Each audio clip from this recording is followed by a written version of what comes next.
since we had a big talk the other day in our pre-Friday meeting. Right. Which we have on Thursday. Sure. We call it Dry Run 2. Uh-huh. And Josh said, look, fuck nose. I said, don't call me fuck nose. I said, okay. I'm calling you fuck nose. He said, fuck face. You prefer fuck face? I said, I prefer fuck face. So he said, now look. Oh, God. God, nothing. How do you take us into this room? How do you take us into this room and not furnish it? Mr. Weinstein, I'll tell you why I don't furnish it. I've been coming in here 1 year. I came here last year. I came here the year before, but I've never had the cotton candy grapes like I had in 2007. I wish that was the voice, but it's not as bad. No. I'm listening to an Australian podcast that's so great, and here's the words I've learned that they use. They all say this. Weird. They don't just say weird. They're weird. Weird. Dark. Weird. Dark. Weird. Yeah. And our friend, is that the whole podcast? Ben Lee does it too. Weird. Weird. They, in other words, like if you're American, you can't speak well, and you just go, oh yeah, but they're like, it's weird. They love it. Now, if I was an impressionist, I'd make a meal out of this, right? Well, the keystone that someone said for the Australian accent is it's every vowel at once.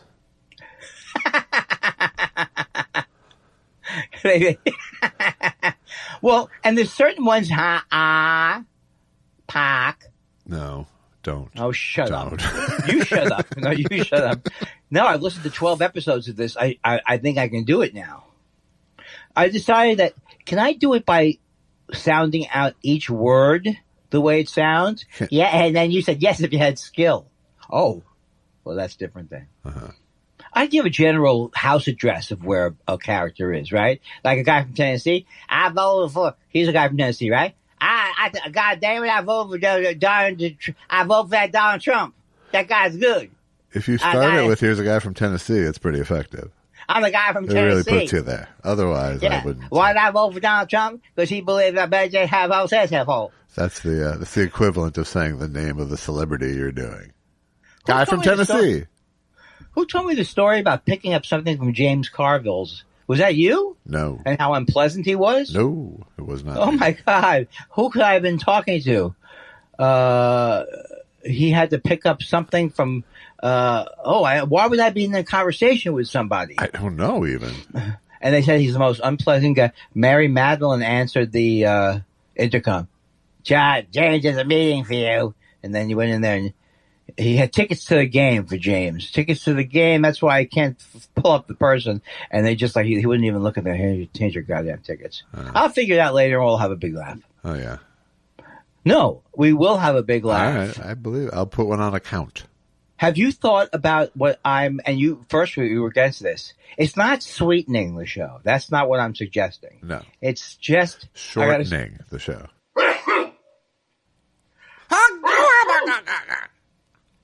I like to Foley them now rather than go back for sound effects later.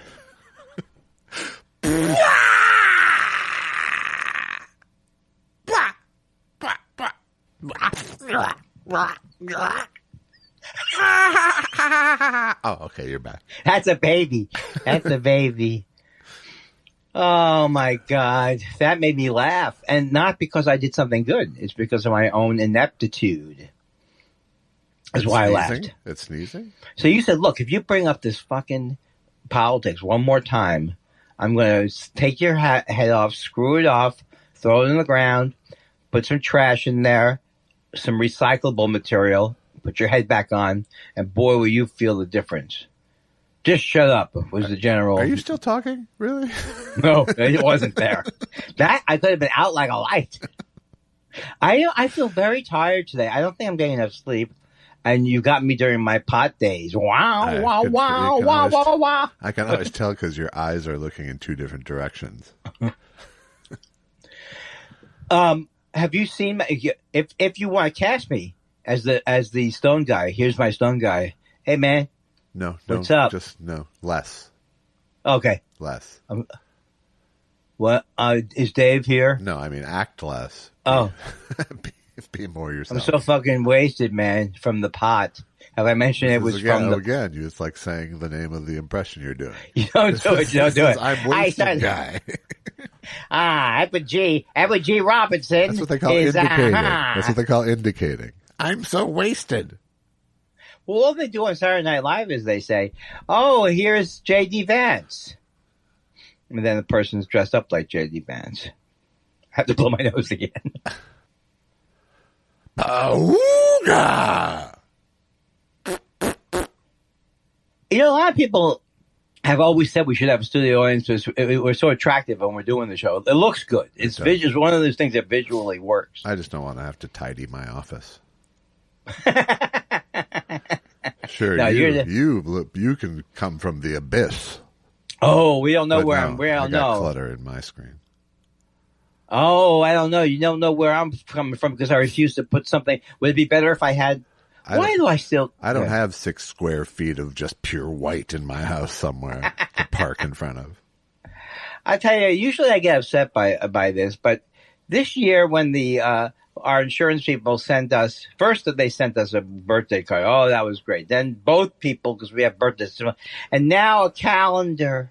Calendar. Do you want a calendar where you see your insurance agent on every month?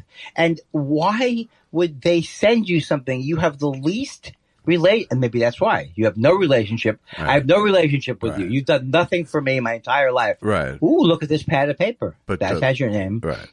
Keep some connection, so it matters still who you're. Right. And why is there a storefront? Remember, there are feelings that will be hurt if you change insurance companies. The thing that's amazing that a lot of people don't know about insurance, which I know, is that you can bundle. So in other words, how can you be a business where we're in the business of where the price is the same, no matter who you called. Sorry, the price is the same. Well, the price is the same. Well, is it exactly the same? Well, we do a thing called bundling. We all do a goddamn thing called bundling. I mean, at some point, Jesus Christ, Josh. I'm trying to do some bits for Jake Hogan. Yeah. Oh, fucking. Have you ever tried to use these new Post-it notes? They suck. Post-it notes, they're more like stabbing on your face and bleeding. You've invented some good. We would probably be, if we knew anything about it, we'd probably be good bridge partners now. I think we would.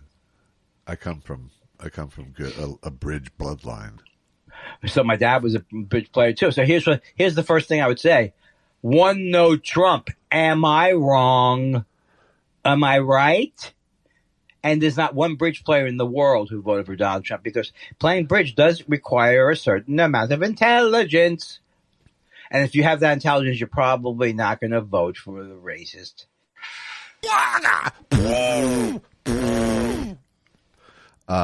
Well, I said to you, because you said to me, don't bring up the election. And I was like, you're right. For once, you're right. And I think I'm very happy because did we talk about it on Tuesday or Monday? I believe we did, but we did talk about it on Monday. Yeah. Jesus Christ! I've had a hard escape velocity week from it this week. I'm pretty much just on like basic tasks this week. Right, because yes, it's like, but that's yeah. Well, what do you mean by basic tasks? Like putting your shoes on? That's not one step up, one level up. But it's just like nothing creative is going to happen. Just do your to-do list. That's do the right. Things that's you have right. to do. Make sure the sprinklers are working. Yes. Is the pool getting ready for the winter session? What? Yes, we're turning it into a skating rink. You know, every year I say that when the Christmas songs come around, that I'm going to be tired of them this year. I believe I'm right. It's a wonderful time for a hoo-ha. Come on. We had a whole infusion of songs when the Motown people did it. And they came up with a bunch of great songs that I am now sick of. Shrinky dank, dookie dink, banky bang punk. I don't want anything like that ever again. I don't want the jingle bell bop. Makes me hate Christmas. Even Jake Hogan's going, yeah, all right. Because he's a Jew. He's not like my Christmas material. He doesn't like my... You know how you Jews are. It's not that. John, you're like, I just saw this thing. This was, you'd love it and hate it simultaneously. It's fantastic. Because it was Billy Crystal interviewing Don Rickles, like, literally 2 months before Don died. Oh, wait a second. Say these names again. It was a who? What? You can't fucking track a sentence that includes Billy Crystal and Don Rickles? Judd did a thing, too, with Bob No, it's not Newhart. that. It's not I'm that. I'm saying it reminded me of that. It reminded me of something in my head. First, back away from the camera. Secondly, listen. So it was Billy Crystal and Don Rickles about 2 months before Don died. Are you with me? Already. And Don was just like, energy-wise, comatose. Mentally, still very much there. Right. But he was it at his house? No, it was like for ARP, and it was like, and Don was 90, and they were like they were in a restaurant booth. They were eating actually, because you want to see a 90-year-old man eat. But you want to see two 90-year-olds. Oh, I forgot. One of them is only 75. Exactly. But it was really like. It was like old had come to Don at this point. Like what? Old had settled in on Don at this point. But what was Billy? Was he was more spry? No, Billy was like a guy visiting someone in the home, you know. But it's not like Don was like, it wasn't, you know, like I said, he still was tracking the conversation and had answers and all this. But he just had no energy. It was just there was no fire in the furnace anymore. So why did they make it? Why don't they just film it? Oh, it's for AARP. Okay, so they should. It was a pleasure. Don still had gigs on the books at that point. What's that? Don still had gigs on the books at that point. Yeah. Giggle? God, what is happening? He still had gigs on the books. Why would you say a word that you never use? Gigs? Yeah, you never use that on the book. It never comes up in comedy. Are you telling me that he had? Now you know I have a very emotional connection to him. Have I mentioned that my father walked to school with him? That means I'm special. I have a special view into him. Are you saying he worked almost all the way till he died? Yes. Are you saying like there were gigs in the books? Fuck you. We're going to questions because I can't stand you. No, Josh. All right, then we're going to questions because it's time to go to questions. How about that? But I'll say many times I can blame myself. This time is all you, buddy boy. You are wrong. You're coming off like, woo. Audience poll time. I took my Prozac. I mean, what are you saying? Yeah, but did you have to crush it up and snort it? I just want to feel at peace quick. You don't love me like you used to love me in the old days. I don't love you like I loved you Monday even. Yeah. Can't you keep a consistent love through the week? Seriously, now if I'm in a home, I think it's not going to be fun. Well, I think they're going to check your various drawers and pockets a lot. Only I think of the fun of going to a home like it's going to be a sitcom. You know, and I'll have my friends at the home. Speaking of our friends, we lost one this week. Yeah, wasn't even sure whether to bring it up because it's. I'm very upset about it, and I love him so much, Andy Paley. But yeah, I was going to ask you if you wanted to bring it up, but it's very sad. It is sad. It's very sad. It's been touching to see the amount of outpouring from people. Man. I didn't quite realize just how. I mean, I knew his standing in the music world, but I didn't quite know how much he had fanned out through the comedy world as well. Andy Paley we're talking about. Yes. If we didn't say it. You did. And he was a brilliant musician, and he was in the group called the Paley Brothers when he was younger. But there's so many things, like Lenny Kaye was there, and Paul Schaefer, he was friends with Paul Schaefer. But when you start Brian to hear Wilson called him one of the great musical geniuses he'd ever met. Yes. He did, and he also produced the first Brian Wilson solo album, which is a pretty great album. And he helped him finish Smile, finally. And he also wrote things happen. and for reasons and whatever. But I just had listened. I just heard his score for Shelf Life, and it was just great. Yeah, it was just great, and it's just like he was just one of these guys who really did march to his own drummer and was one of a million, and he could be very eccentric and all that. But like I've been starting to do a dive into the people around, like Mandy. I didn't even know I never heard of Mandy Barnett. Did you? Mandy Barnett? Yeah. No, I don't know who that is. Am I saying the name wrong? I don't know. I don't know who you're talking about. Well, yeah, she was a brilliant singer. And so, there's, he supposedly, I think he was home, like he slept on his friend's couch at a very early age. He was really someone who had the music in him, from a really, really young age. And I wish I was more articulate instead of being, but what was it called? What I'm doing? Just boring. I don't want to be boring. All right. Then we'll go to. I blew it. No, you just dishonored his memory. It's okay. He made me laugh so hard, and he loved comedy. He loved comedy. It. Yeah. So anyway, I miss you already, Andy, and God bless you. And now here's a jingle he would have hated. He absolutely was very snobby about music. It was a snobby. He even told you he was snobby about music. Yeah, I mean, he didn't have to declare it. he would say things like this. A guy said to me yesterday, "Hey, you'll be happy that Chicago is region." He goes, "Why would I be happy that Chicago is?" That's the kind of he thing. loved hammering on me about Elvis Costello. Fucking hated Elvis. But why hammer on you? I don't know. I have no idea. It was like almost a bullying tactic. It wasn't like I brought him up or defended him. I had just done one of his songs in a show that he was in. So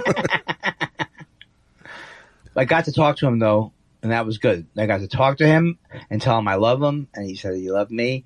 And I also left him some roast material on a answering machine message that he also heard, according to Heather. So it made me happy. That's great. All right, it's time for questions.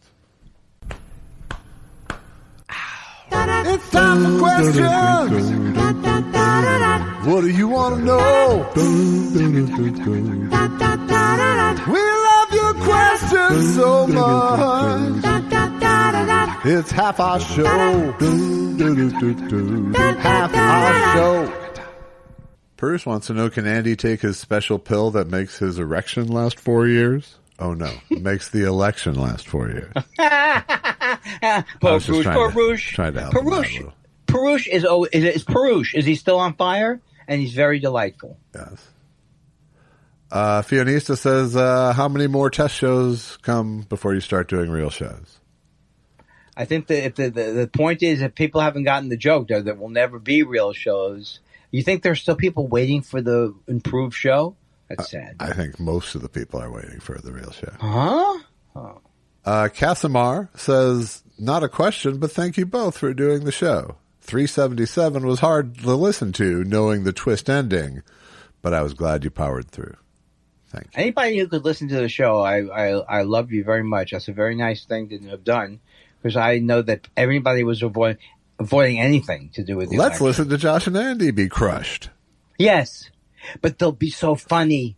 They're not that funny. You said they'd be funny they're being just sad. crushed. What? They're just sad. That's Didn't not you say they were hilarious? They're supposed to be funny when they're sad. Mike Parrish says, is the Blue Sky experience getting better for you guys after the recent migration from X? I joined last year and it felt like I arrived too early to a party, so the host sat me down, gave me a stack of Nancy comics, and said, you'll have to kill time with these until the others arrive. Yeah, I mean, now it is thriving right now, I had the same experience as I went there, and there's just no action. And now there's a little bit of action now. Well, you want what is it? You want arguments or? No, just people interacting, like the scroll moves because people are actually posting, Oh, I see. It's not like, this is the same thing as 10 minutes ago. I made the mistake of, I wanted to read Heather's posts. Heather Christ was Andy's Wife. And they said read them in the app, which was Substack. And then somehow it says pick 3 of these. They won't let you go until I pick 3 of these. Now I'm getting emails from Andy Borowitz every day. It's so terrible. The First Thought Theater newsletter. They forced me to choose 3 names, and I just clicked crazily. I wasn't trying to get Andy Borowitz. Yeah. Get Meryl Marco. That's what I'll do next time, or now. Yeah. Are you on Substack? No, but I get Meryl Marcos. Yeah. Dan Wade says, Billy Joel once sang, I believe I've passed the age of consciousness and righteous rage. I found that just surviving was a noble fight. Have I sunk so low that I'm taking comfort in Billy Joel? At least he could write a hook. You know, it's interesting because as you were saying that, I was thinking, boy, he's always been a pretty bad lyricist, but I think he's not the greatest lyricist. And I don't know if I've told you this, but the regular crowd shuffles in and a man making love to his tonic and gin. Yeah. I don't know if you should really fucking crucify someone's whole career from their first song 50 years ago, though. Well, the thing is, I may be throwing out the baby with the bathwater. There's a heavy Long Island vibe from him that I'm running away from myself. See, he looks like me. Yes. I looks like, I could have been him without the success, but I could have been a Long Island guy. Hey, I'm a Long Island guy. But it's my life. These are really pretty bad lyrics and songs. No, the songs are good. The lyrics are not great, but the songs are good. But you could also make the argument, she is his uptown girl. You are certainly, what's the opposite of cherry picking? Look, I like Billy Joel. Turd sifting? I don't know what you're doing. I like Ebony and Ivory. Is Ebony and Ivory from him? Are you sure? Oh, he did sing a song. He did do a song about. Do you want to say? Do you now want to go? Do you want to now say that Paul McCartney and Stevie Wonder both suck because of Ebony and Ivory? No, I'm sorry. Then back the fuck off, okay? Okay, you're right. You know, that's how irritating you are, is you're making me defend Billy Joel. It's pretty annoying. I've been reading the Randy Newman biography, and so now every day I have a Randy Newman song that's just in my head, and it's not the soundtrack to a crumbling America that you want necessarily. Who wrote that book? Is Robert Hilburn, your friend. Oh yeah, I love Best Bob. Best Bob, yeah. Is it good? You know, if you love Randy Newman, it just keeps going along. I mean, nothing. It is totally hagiographic, but it's right. I don't care because I love the guy. You don't care about that. Yeah. You know, I'm happy to celebrate him and hear some facts. You know. Yeah. There was a great quote. There was a great quote that would appeal to you. Is not about the topic, but when he was young, like 1969. He dissed Paul Simon with he said I resent his confidence in his poetry. That's so funny. Oh. Rookie Kuroka is here, and here we are. How do you intend to use your 20 extra characters of freedom? This is in reference to Blue Sky. Oh, is it 20 extra characters? Oh, yes. I didn't notice it. So is it 290? Is that what it is? I think it's 300 on the nose. Yeah, you know what? I always felt like I had one more thing to say on Twitter, but didn't have the room. One more fuck you, asshole, but not enough characters. John Dunbar says, Josh, do you have any Andy Paley stories to share? I seem to recall you mentioning him not being a fan of Elvis Costello and admonishing you for being one. So there's that, yeah. No, Andy was fun. He was really grumpy. Yeah, he could be grumpy. Yeah. When I played music with him, like when I would fill in for the Naked Trucker Band as the bass player, I would make him really grumpy just because he was so used to a very tight band, and there was so many like random cues and things in that show that and he would yell at me, "Go to the 6!" And I'm like, I need a letter. I need a letter, not a number. Oh. And I got mostly, he was very fond of my act, so I got a very, very, always a friendly. Yes, he was a fan. And very funny, always funny. BD West says, Andy, the street joke you gave me a couple of years ago has made innumerable waitstaff, cashiers, and baristas light up with glee. 5Q plus 5Q equals question? No, 10Q. Wait a second, is this what I gave him? How about a new one, gents, to brighten these people's day? I have no idea what he's talking about. You might have done this. No, but here's something you can write if you're writing in someone's you're writing in someone's book in like in the grade school. You can date it till the toilet bowls, stuff like that. Huh? Yeah, dated till Hitler gets a barbecue. But dated till Hitler gets a bar mitzvah. You never had those things? Didn't you have I'm completely lost. You didn't have page 16 was for your girlfriend. Page 18 was for the person you least liked. Is this signing yearbooks?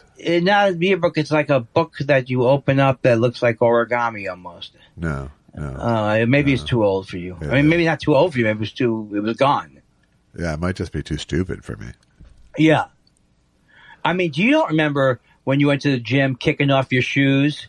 And boy, they played those rhythm and blues. Is that how you remember your teenage Bronco bucking days? No, but I do remember when I was deep down in Louisiana, back in New Orleans, way back among the woods up in the Evergreens.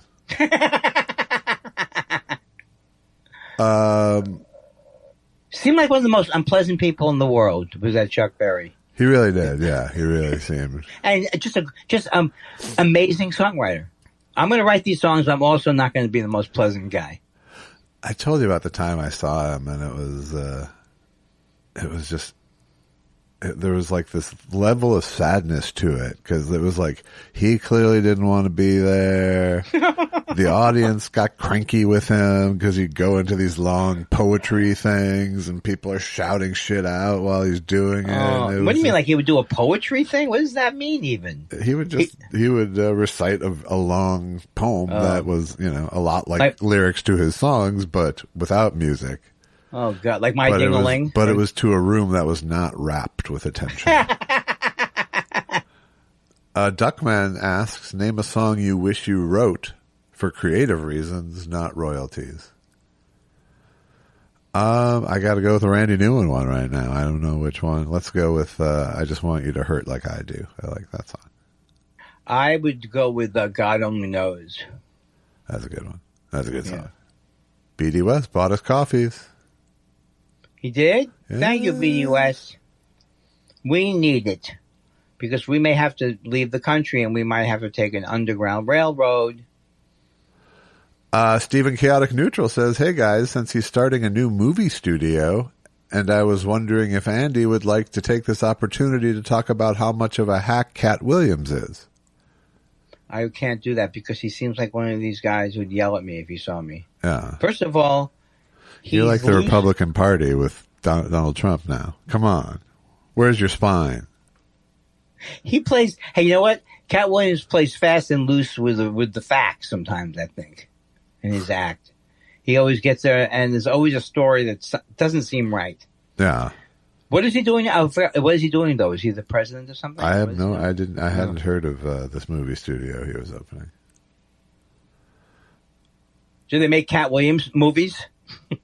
Let's swing by the old X. See how. I like the way you say that. It makes it seem as if the social media landscape is a wonderful terrain that we can explore. Exactly. Shiftless Element says, long time since I've submitted a, quote, question. Still listening and loving the podcast. Remember the first time when some were insisting Trump would be, quote, good for comedy? Maybe the second term is the charm. Mass deportation and hilarity ensues. Hang in there, guys. Julian Valentich says, Andy, any predictions about the Mets offseason or a Quaker Christmas wish list for roster upgrades? Well, I've been hearing they're talking to Juan Soto. which would be great. I love that Juan Soto. Who doesn't want some Juan Soto? And then, have they made any decisions about Piazza? Oh my God! Oh my God!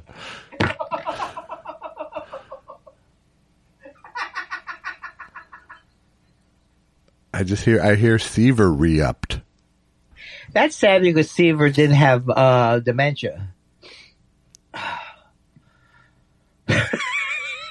I'm not saying it's sad that he had dementia. Oh, God. I think my father could have been right about me. That you were the love of his life? No, that's stupid. He said, look, some people are good at singing. You're not good at that either, but you're very funny. But you're good at taking up space. I feel bad if there's an afterlife and people are slamming my father in the afterlife. Hey, yeah, we heard that podcast. It's weird. Doc. What is it? They got to Australia and they were boring themselves. Is the only reason the way to cheer each other up is to stretch out words? This is going to be a great bit. Well, no, in the southern hemisphere, the words swirl the other way.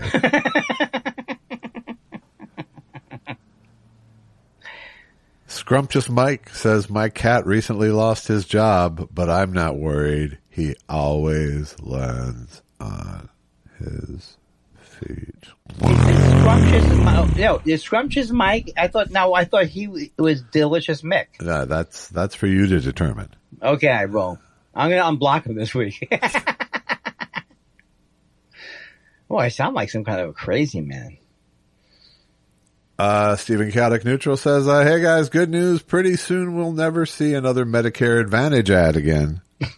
Why is that? Oh, because there won't be any Medicare. Yeah. Oh, you think he's remember that Donald Trump, if McCain hadn't gone, if McCain went like this, we'd all be dead. McCain had gone like true. That. We were a thumb away. A thumb away from having, and you know what? I'm not a kid who's 26 anymore, so fuck you kids. I don't care if you can stay in your parents' thing. Yeah, well, I'm on Obamacare, so fucking worry about me, ass face. Ass face has a different flavor to it. All right, fuck knows, okay? Are you happy? No, I make a nice living. Is this show delightful to people who are very depressed? Because that's the only way you should listen to it. If you don't start that way, right? You're not gonna. You'll come for the whining. You'll stay for the dementia. I'm sorry about joking because I know people do have dementia, and it's obviously I'm razor sharp. Yes. Please, if you're worried about your mental state, take some weed. Shake things up. Unbelievable. I mean, what can I be doing more to be a perfect person? Not smoking half the week. I mean, it's like I'm like a Mother Teresa type. Your father. Oh, smart man. Daisy Petunia. Can you imagine how different our world would be right now if that scraggly POS was able to blow the candidate's brains all over his dismal backwater? The country might be on fire, but the good guys might still be in control of the hose. Is he saying if he had succeeded in the assassination? Yes. You can't put that in writing and send it to us. We have enough problems. I think she camouflaged it enough with scraggly POS and the candidates. Zeke Foss. What? I don't want anything to do with it. Oh, Zeke Fossey. I'm sorry. Go ahead. There you go. Do you want to get to the edge of your seat? I'll give you time.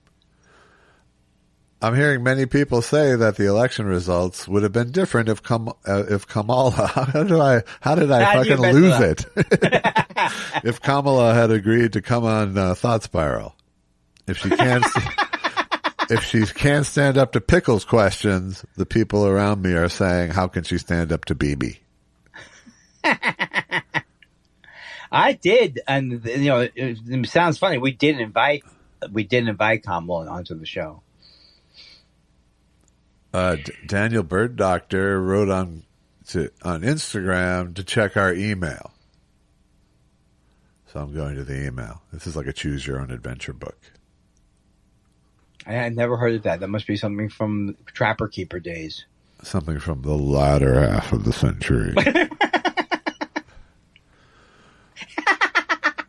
Of the 20th century. That's the sad part of it. I'm still with Philo T. Farnsworth references.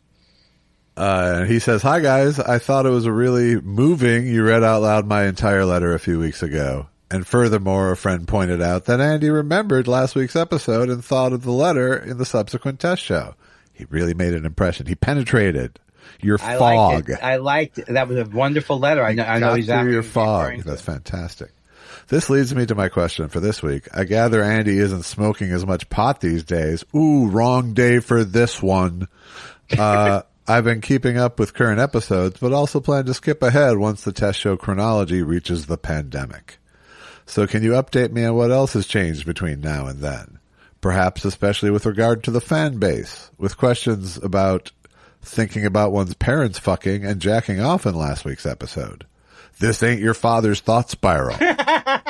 Love the show as always. P.S. Could you bring back the Mengele impression from Boys from Brazil? Bobby. Never fails to brighten things out there. We're shutting down the Mengele impression. You will not shut down the Mengele impression. We're shutting it down, Mengele. I will not have my Mengele impression shut down because we're some insolent Jew. Okay, we're all alone now, and you can say now that you can say now about the cheap wine that James Mason used to. You can really admit now it's bad. It wasn't bad. It was an unusual taste all its own. Wait, who does Mengele? Mengele was Gregory Peck. There's a certain a kinship to all that generation of. We're members of the golden age. But I don't remember Gregory Peck selling things. He was in Boys from Brazil. Track along with us, will you? You're the one who brought up the wine. He didn't sell a GAF. And I'd like to thank Mr. Mason for keeping us well stocked on set. Craft Services had the entire Thunderbird line for us. What's the word, Thunderbird? Buscat Jones says, how is Mike Birbiglia still famous? People love his thing where it's like it's an NPR. It's people who like NPR, and they also like that he kind of has the enthusiasm of a child. It's like NPR Mike Binder, kind of. Yeah. Buscat Jones also says, have you guys considered doing a crossover with the Jackie and Laurie show? We considered it that. Like 6 years ago. Nothing came of it. They never followed up, right? Yeah, nor did we. So nor did we. Yeah, I think that's called mutual disinterest, ultimately. I just think that none of us could help each other at this point. No. Maybe years ago when we had more energy, we could have all helped each other. There could have been some synergy, but now it's just cynically.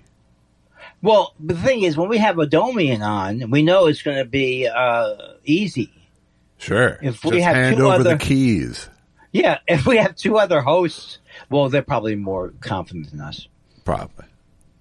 Full Dork says, if the government agreed to make the two of you president/VP, replacing Trump before he gets started, would you take it on? Yes. What would you do day one as a dictator? As a dictator, I would try to have a nicer point of view. And go, look, I believe in, I'm not mean. I'm just going to get some of the people who have really bothered me. But don't feel as if this is going to continue. Just day one. Welcome to the grudgeocracy. Why? I would only take the job if you said it can only be you or Trump. Then I would say yes. You're saying. And I would just, my day one in office, a lot of putting stuff away. Yeah, you want to put stuff away in the closet, trying to get a good right? workspace. I would beat the chef, too, wouldn't you? The White House chef? It would be fun to be president just to clutter up the White House so much. Just so much clutter that they couldn't. You could do it, too. And I could walk in and go, don't touch it. I know where everything is. Why is there a Beatles pinball machine in the Oval Office? And I'll call this And Finally. Can you do it with... Did Leno hurt... I'm not being funny, and I think you could tell. Yes. Did Leno hurt himself? He did. It's not a joke? It's not a joke.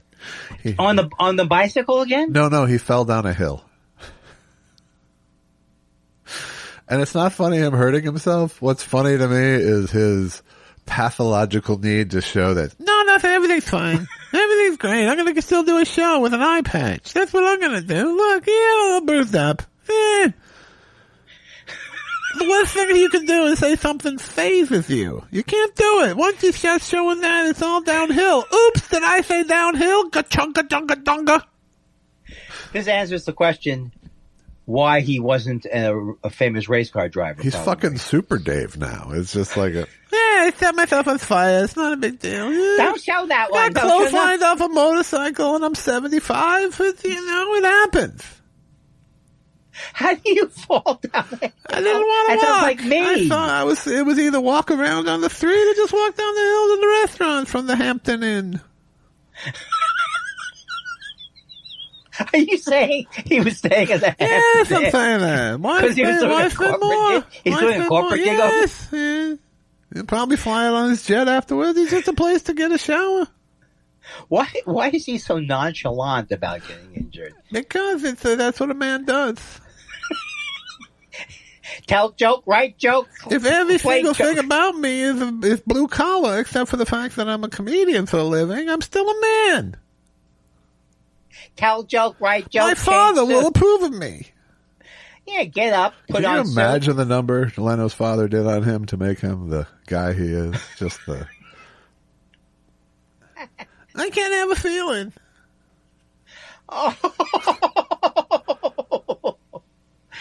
So Tommy Barcanero says 7 Steps Down is a beautiful song. Why, thank you. Loved hearing it again. If song requests for a mid-show break are still being accepted, I'll put in a request for Andy's song that has the Why Can't Everybody Be Nice Like Me chorus. I might be botching the lyrics, but I remember that song being a total banger and would love to hear it again. Me. Wishing you both a happy Thanksgiving. Thank you. That's Nice Like Me, written by myself and Jack Tempshone. Well, we just played it in the break because we got the request. Well, can we do it next week too? No. Now, when you say finally, does that mean that's it? That's it. Okay, you know what? Did I turn you on with my tummy?